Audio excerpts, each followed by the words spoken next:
My husband didn't just humiliate me at our anniversary party. He announced his pregnant mistress, had his mother spit on me, and made me sign divorce papers while guests laughed and filmed. They threw my belongings in the trash, but none of them knew. I owned the ground they stood on. Before you scroll away, I need you to hear this. What happened to me that night broke me into 1,000 pieces. But what I did next, it destroyed an entire empire. If you've ever been betrayed by the people you loved most, this is for you. Hit like, subscribe, and don't you dare click away because this gets darker before the light comes. I want you to picture something with me. Imagine spending 8 years of your life making yourself smaller, quieter, almost invisible, just so the man you love can shine brighter. That was me. Mrs. Lance Whitmore, wife of the tech billionaire, the woman who smiled perfectly at charity galas, who knew exactly which fork to use at state dinners, who never ever caused a scene. But let me tell you what nobody saw. They didn't see his mother, Constance, calling me the help at family dinners when Lance wasn't listening. They didn't see his sister Bianca whispering to other guests that I was a diversity hire in the family. They didn't see his father, Malcolm, looking through me like I was a ghost. At every holiday gathering, I was tolerated, not accepted. And Lance, he told me I was too sensitive, that I was imagining things, that his family loved me. I just needed to try harder. So, I tried harder. I planned every detail of our lives. I remembered everyone's birthdays, dietary restrictions, favorite wines. I made our home a sanctuary. I supported every business decision.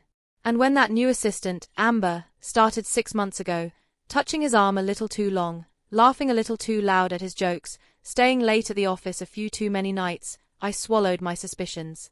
I convinced myself I was being paranoid, just like he said. But then I found the hotel receipts, then the text messages, then I walked in on them in his office. Her sitting on his desk, his hands on her waist. He said it was nothing. He said I was crazy. His family said I was jealous and insecure. So I pushed it down deep down and focused on planning our 8th anniversary party because that's what good wives do, right? They keep the peace. I spent 3 months planning that party. Ice sculptures, a 5-tier cake with gold leaf, a live orchestra, 200 guests, including tech moguls, celebrities, investors, and yes, my own family. My elderly grandmother flew in from across the country. My younger brother took time off work. They were so proud of me of what I'd built with Lance. The ballroom cost $40,000 just to rent. My dress was $15,000. Everything had to be perfect. That night, I felt beautiful. I felt like maybe, just maybe, this would be the reset we needed. I'd caught him looking at me while I got ready. And for a moment, I saw the man I fell in love with. But when we arrived at the venue, something felt wrong. His family kept smirking at me. Amber was there as a guest, which made no sense, and Lance was nervous, checking his phone constantly, avoiding eye contact. Halfway through the party, he took the microphone. I smiled, thinking he was about to give one of his charming speeches about our love story. Instead, he said, 8 years ago, I made a mistake. The room went quiet. My smile froze on my face. I married someone out of pity, he continued, his voice clear and cruel out of wanting to look progressive, to check a box. But the truth is, she's been useless. She can't even give me a child. She contributes nothing to my success. She's decorative at best, and honestly, I'm tired of pretending. I couldn't breathe. 200 faces were staring at me. My grandmother's hand went to her chest. My brother started to stand up, but security moved toward him. Then Lance gestured toward the stage and Amber walked up. She was wearing a tight dress that showed off a pregnant belly I hadn't noticed before. 6 months at least. This, Lance said, putting his arm around her, is Amber, my real partner, the mother of my child, my future. They projected an ultrasound image on the screen behind them. The baby's heartbeat echoed through the speakers. Some guests gasped, others started laughing. Someone was filming on their phone. I saw the flash of cameras. This was entertainment to them. My destruction was their dinner theater. I tried to find my voice, tried to say something, anything. But before I could, Constance rushed the stage and grabbed the microphone from her son's hand. "Finally," she said, her voice dripping with satisfaction. "Finally, my son is free from you. From the gold digging, social climbing, opportunistic." I won't repeat the word she used, but the room heard it. My grandmother heard it. My brother heard it. Then Bianca appeared with trash bags. Literal garbage bags. "We packed your belongings," she announced, dumping them onto the floor in front of the stage. My clothes, my shoes, my personal items scattered across the marble like trash. "Took us all afternoon to clear your ghetto mess out of his house." The laughter grew louder. Phones were out everywhere now, recording, posting, streaming. This was going viral in real time. Constance walked down from the stage, came right up to me in my $15,000 dress and spit in my face. The room erupted. Some people cheered. My grandmother tried to rush to me, but Constance shoved her. My 78-year-old grandmother stumbled backward. My brother lunged forward, but security tackled him to the ground. Malcolm appeared beside me with papers. "Divorce papers. Sign these now," he said quietly, "or we'll make sure you get nothing. We'll drag you through every court, destroy what's left of your reputation, and bankrupt you with legal fees. Sign, and this ends tonight." Lance was still on stage with Amber, his hand on her belly, smiling for the cameras. He called down to security, "Remove this woman from my property now." My hands were shaking so badly I could barely hold the pen. But I signed those papers while 200 people watched and recorded and laughed while my family cried. While the orchestra played on because the party must go on, right? Security grabbed my arms and dragged me through the ballroom, past the ice sculptures I'd designed, past the cake I'd chosen, past the faces of people I'd called friends. They took me out through the kitchen, through the service entrance like I was trash being removed. I could hear the party continuing behind me, the laughter, the music, the celebration of my erasure. They dumped me on the street with my garbage bags. My dress was torn. My makeup was running, and as I sat there on the cold pavement, my phone started buzzing. Notifications. Hundreds of them. The videos were already online. "Gold Digger Exposed" was trending. Someone had edited the footage to make it look like I'd caused a scene, like I was the crazy one. Within an hour, I'd lost 3,000 followers. Former friends were commenting, distancing themselves, saying they always knew I was fake. Then my phone rang. It was the hospital. My grandmother had collapsed. Heart episode brought on by stress. They were asking if I could come if I was her emergency contact. I tried to get a cab, but I had no money. Lance had already frozen our joint accounts. I tried to check into a hotel, but he called ahead to every 5-star property in the city. I was blacklisted. I slept in my car that night in a parking garage in my torn designer dress, surrounded by trash bags of my belongings, reading hate comments from strangers who'd never met me. People saying I deserved it. People making jokes about my pain. People celebrating my destruction. I thought about driving off a bridge. I really did. I sat there with my hands on the steering wheel, thinking about how easy it would be to just end it, to stop the humiliation, the pain, the overwhelming weight of losing everything in a single night. But then my phone rang again. It was Diane, my law professor from Harvard. She'd seen the videos. "Do you still have the documents I told you to keep?" she asked. "The ones from when you first invested in Lance?" I did, in a safety deposit box. I'd opened years ago on Diane's advice. She told me to always protect myself, even in love, especially in love. "Good," Diane said. "Then listen to me very carefully. You're not destroyed. You're just getting started. See, here's what nobody knew. Not Lance, not his family, not those 200 guests, not the millions watching online. 10 years ago, I wasn't just some woman who got lucky marrying rich. I was the rich one. I had an MBA from Harvard. I'd built my own venture capital firm. By age 27, I was the success story, the one investors watched, the name people knew. And Lance, he was on his third failed startup, bankrupt, desperate. I met him at a pitch event where he was practically begging for funding.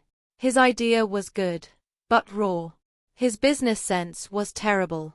He had passion but no strategy, vision but no execution. He had nothing but a dream and a smile. I didn't just invest money in him. I invested everything. My firm, my reputation, my network, my strategies. I built his entire business model. I made the connections that brought in his first real investors. I designed the algorithms that became his company's foundation. I did the work, made the calls, pulled the strings. I created his empire from nothing. But here's the thing. I put the company in his name because my mentor told me the truth I didn't want to hear. Investors would fund a mediocre white man before they'd fund a brilliant black woman. That's just how the world works. So, I became the wife, the supportive, quiet wife. I gave up my career, my firm, my identity. I made myself invisible so he could be seen. But I wasn't stupid. Diane made sure of that. Every investment, every contract, every intellectual property right was documented. I owned 75% of that company. Lance had 25%. It was all legal, all binding, all locked away in that safety deposit box. He'd never read the fine print. He just signed where I pointed, too eager for the money to care about the details. Over the next 4 days, while the internet tore me apart, while Lance gave interviews about his fresh start, while Constance went on talk shows calling me every name in the book, I worked with Diane. We pulled every document, every email, every recorded conversation. And we found something else. Something even Lance's family didn't fully know about.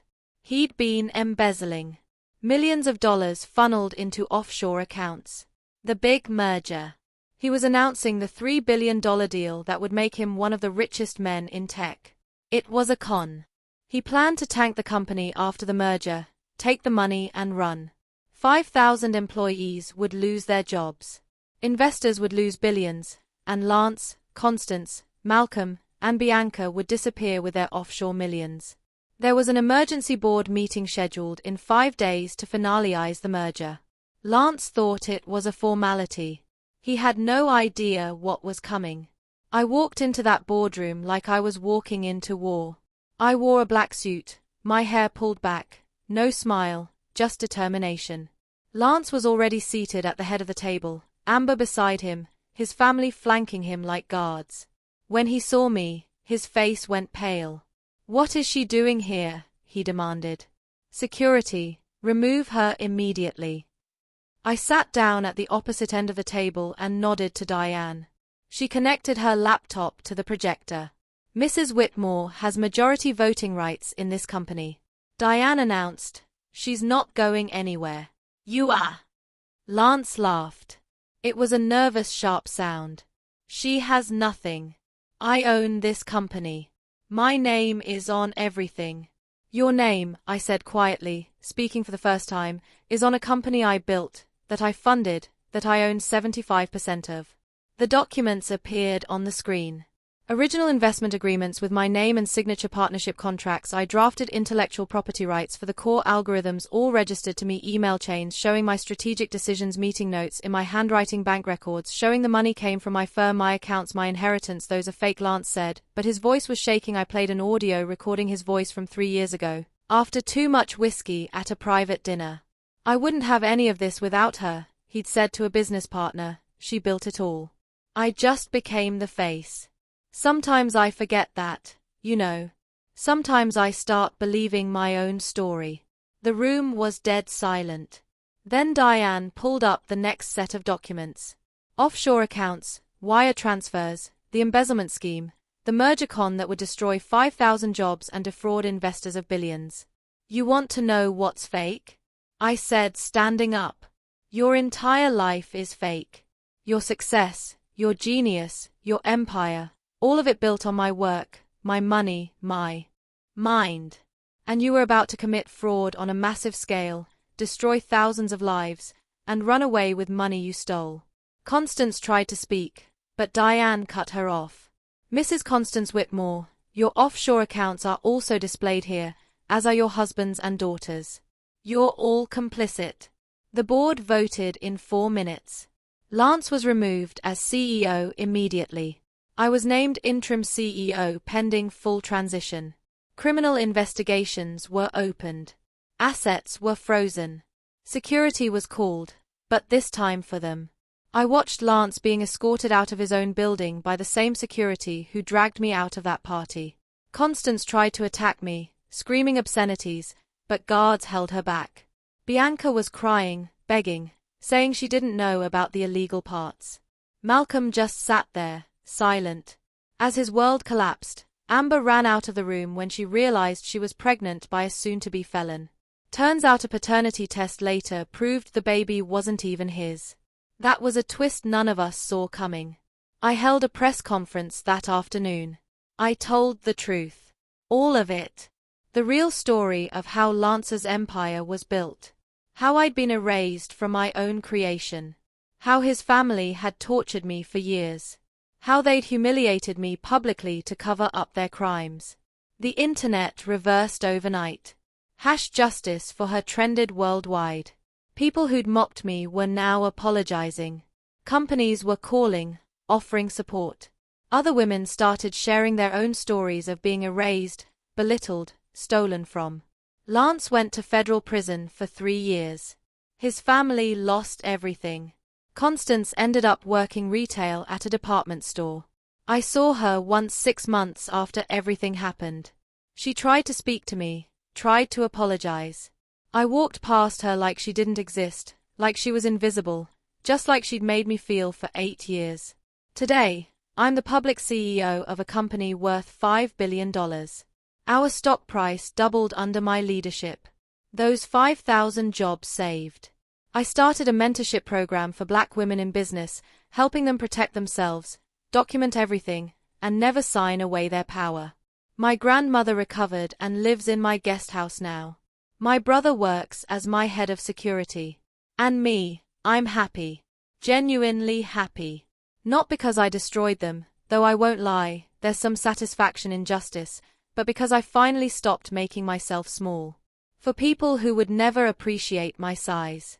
They didn't just try to break me. They tried to erase me. His family spit on me. The world mocked me. And I slept in my car that night wanting to disappear. But here's what they forgot. You can't destroy what you didn't build. If you're in your darkest hour right now, if someone has humiliated you and the world is laughing, document everything. Protect yourself legally. And remember, the same people who watch you fall will pay to watch you rise. Drop a comment if you've ever been betrayed by family. Share this with someone who needs to know their worth. Subscribe because I've got more stories about the underestimated who became unstoppable. And remember, they can take your name, your reputation, even your dignity, but they can't take what's legally rightfully yours. Now go reclaim your throne.